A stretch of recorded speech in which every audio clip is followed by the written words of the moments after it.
श्री स्वामी समर्थ महाराजांना जन्म आणि मृत्यू दोन्ही नाही, मग ते प्रकट कसे झाले?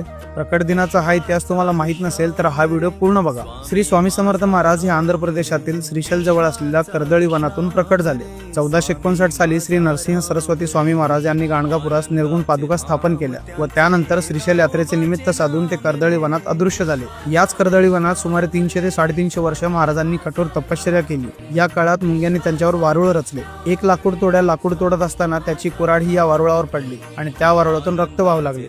बघता क्षणी त्या वारुळातून एक अजानुबाहू तेजस्वी मूर्ती प्रकट झाली आणि तेच होते अक्कलकोटचे श्री स्वामी समर्थ महाराज. त्याच दिवसाला आपण प्रकट दिन म्हणून साजरा करतो. नंतर काशी, प्रयाग असे भ्रमण करत ते उत्तरेकडून दक्षिणेत आले. 1856 मध्ये स्वामी समर्थ महाराजांनी अक्कलकोटमध्ये प्रवेश केला आणि सगळ्यात आधी ते याच खंडोबा मंदिरमध्ये थांबले होते. स्वामींनी 22 वर्ष अक्कलकोटमध्ये वास्तव्य केले आणि अक्कलकोट हे तीर्थक्षेत्र झाले. अक्कलकोट ही एक अशी जागा आहे जिथे स्वामींनी आपली साधना केली, भक्तांना आशीर्वाद दिले आणि भिवू नकोस, मी तुझ्या पाठीशी आहे असा विश्वास दिला.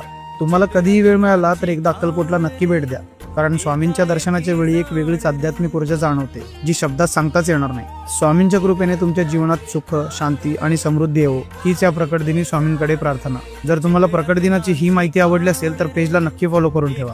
जय श्री स्वामी समर्थ.